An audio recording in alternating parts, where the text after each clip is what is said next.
With the release of Toonami and shows like Dragon Ball Z, Pokemon, and Sailor Moon getting official English dubs, anime became an all-out phenomenon in the West during the late 90s to mid-2000s. No longer were anime fans limited to trading bootleg fan subs at niche conventions warning about the dangers of Miami Mike. Now, the anime aesthetic was the hot new thing, and everybody wanted a slice of the action. Notably though, after the American comic book industry imploded in the 90s due to short-sighted gimmicks to make a quick buck, Marvel and DC were desperate to ride the hype train and jump on whatever trend would bring them back to relevance and popularity. Marvel especially leaned into the anime craze with their mangaverse, a radical new art style for the Runaways, complete with manga-sized books, and their completely revamped Big Hero 6, which I covered in my dedicated award-winning video.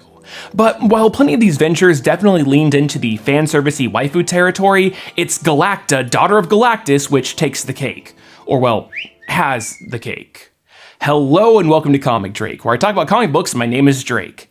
Let's talk about it. But before getting too far into things, I want to give a big thank you to the sponsor of today's video, Opera web browser. My first time being exposed to Opera was as the web browser on my Wii, but it has gotten some massive upgrades since then, like tab emojis. Yeah, if you're like me, then you probably have a million ominous tabs looming over you that are constantly making you feel bad because you got a little scatterbrained and went down a 50-link wiki rabbit hole. So why not add a little flair and give your tabs more life? Taxes, barf emoji, maid skater, the manga about maids who skateboard, hang loose emoji. Not only are you giving your tabs more personality, but they can be great for helping you stay organized to boot. The emojis also work really well with Opera's innovative feature called Tab Islands, which can cluster your tabs into easily organizable groups, which is perfect for keeping track of multiple projects at once and to save space in the process. You can even search through them easily with a quick control space. So now, my research on the history of Catwoman's various costumes over the years won't get in the way of my recent re-obsession with Monster Rancher. But hey, that's just how I use it.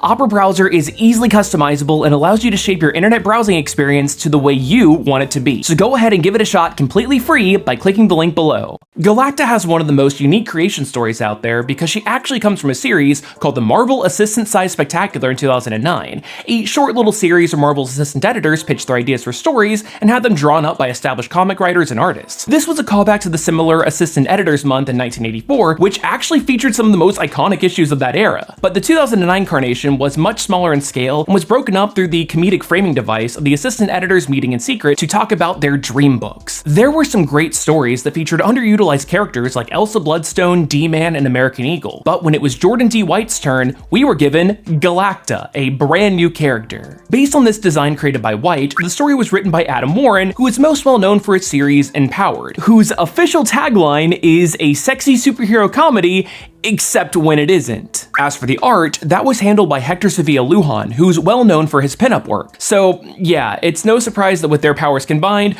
we got an anime girl whose first appearance in full costume gave readers a view up her skirt. Fun fact though, when I mentioned that I was doing this video to friend of the channel David Nakayama, he mentioned that he was actually offered the gig as soon as he was done with the Big Hero 6 reboot, but he turned it down to focus on his video game career. Another fun fact is that when I was complimenting Hector Sevilla Lujan's work on this book, he mentioned that Galacta is probably the only Marvel girl with long black hair, which I immediately thought just had to be wrong. But when I looked up a lot of the female characters that I could think of that were popular in 2009, yeah, it's surprisingly limited for long black hair. Outside of Galacta, it's basically just Spider-Woman, Elektra, and X-23, but only sometimes for her. Even characters that I thought had long black hair, like She-Hulk and Psylocke, actually have green and purple sheens, respectively. Why is this a thing? And that right there is what we call a Comic Drake exclusive. That's why they pay me the medium bucks. So Galacta's whole deal is that even though she is a supremely powerful cosmic entity, she disguises herself as a regular Earthling, and much like her father, the Eater of Worlds, she has an insatiable hunger. She also has extreme daddy issues, which she fully admits to in her tweets and Twitter bio, which by the way, that is a real account that is still up at the time of recording. The friction between Gally and her father stems from them having completely different views on ethical consumption. Galactus consumes entire planets without a second thought, whereas Galacta deeply cares about every living creature on Earth. So instead of devouring anything and everything, she exclusively dines on quote-unquote exotic meals.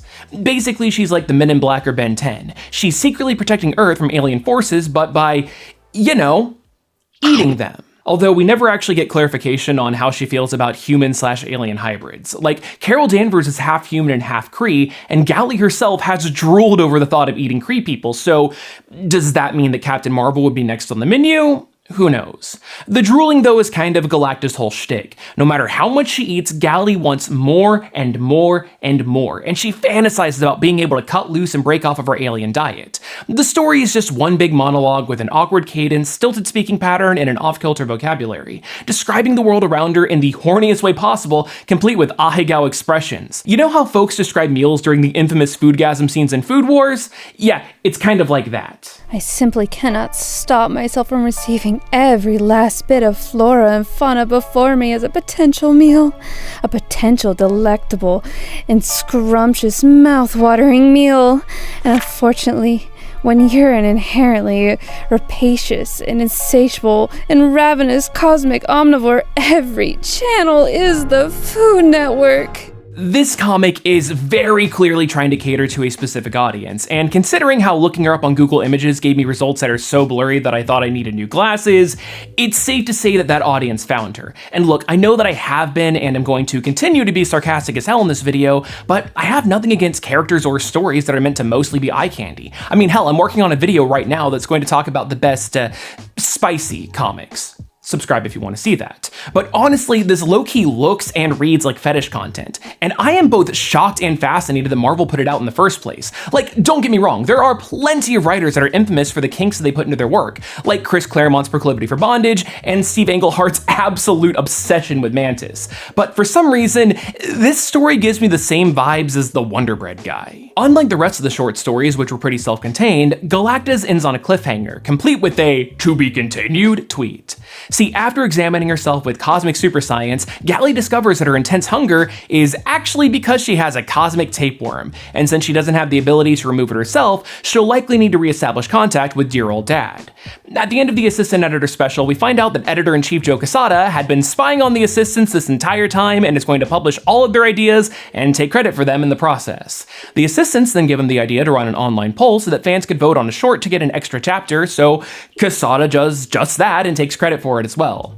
To literally nobody's surprise though, the horny folks rallied together and Galacta won the contest, resulting in her receiving 3 more chapters that were released for free on Marvel.com, which were then collected together and released as this one-shot. The extra chapters are more or less the same. Wordy inner monologues, horny expressions, and trying to find ways to satiate her hunger. The first, and frankly best of these, was Gally going back and forth on the ethics of using her powers to turn Wolverine into a living planet so she could eat him over and over and over again thanks to his healing factor. But because the X gene is canonically a reality warping invention created by the Celestials, yes, that is canon, inflating a mutant to the size of a planet would theoretically increase the chaos potential of the X gene and put the entire fabric of reality at stake. So she decides not to do that, and the next story is just a day in the life of Galacta making the rounds, clearing up alien threats, and thinking of what could possibly put it into her tapeworm. But then she remembers the existence of the most powerful weapon in the Marvel Universe, the ultimate nullifier. This thing is capable of destroying entire universes, so a tapeworm should be no problem at all, right? Now, I personally think that's like trying to drop a nuke on a cockroach that got into your house, but hey, what do I know? I'm not a cosmic entity that is the daughter of Galactus. The ultimate nullifier is hidden away, but because the gun leaves a cosmic mark on everyone who's ever come in contact with it, Galacta visits the Fantastic Four, who famously threatened to use it on Galactus way back in the 60s, where Mr. Fantastic looks like one of those pass the blunt memes. Gally strolls over to the Baxter building, gets oogled by Johnny Storm, and then uses her powers to detect the nullifier's energy and lead the Fantastic Four mid-sentence, resulting in typical anime reactions. After getting her hands on the nullifier, the comic takes a hard left turn because even though the entirety of the book has been a meandering but fast-paced comedy, this scene has Galacta reflecting on her life, and it very clearly reads like someone having a hard time because of an eating disorder and attempting suicide. Now, I think these are both things that could be handled in interesting and compelling ways in a comic book, and I personally love it when comedies have dark and existential moments. That's why Shinichiro Watanabe is my favorite anime director. Walking that line between comedic and serious is handled well in most of his works, from the grounded world of Cowboy Bebop to the batshit insanity of Space Dandy. That show is literally about a bounty hunter trying to make money to spend at space hooters, and yet it has somber moments that it absolutely earns. Who knows, maybe if given a few more issues to tell the story, the pacing of Galactus comic would have been a lot better, but as it currently stands, it leaves the reader with sudden and severe emotional whiplash. Luckily for Gallie though, that dark moment passes as quickly as it arrives, because her dad shows up and gives some much needed comfort, along with a story. You see, one time, a similar parasitic meta-organism spontaneously manifested within his body, and that parasite was Galacta. Yep, she's pregnant, the end.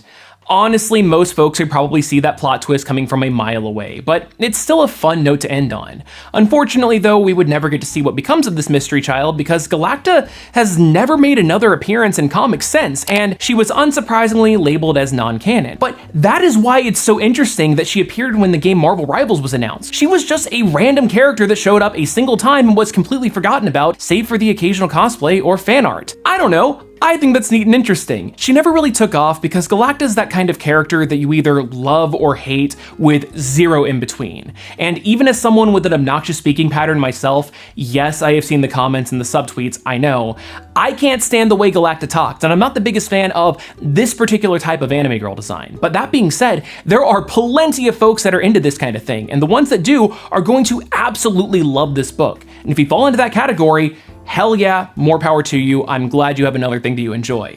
And hopefully you also enjoyed this video and want to give it a like and a comment and a subscribe.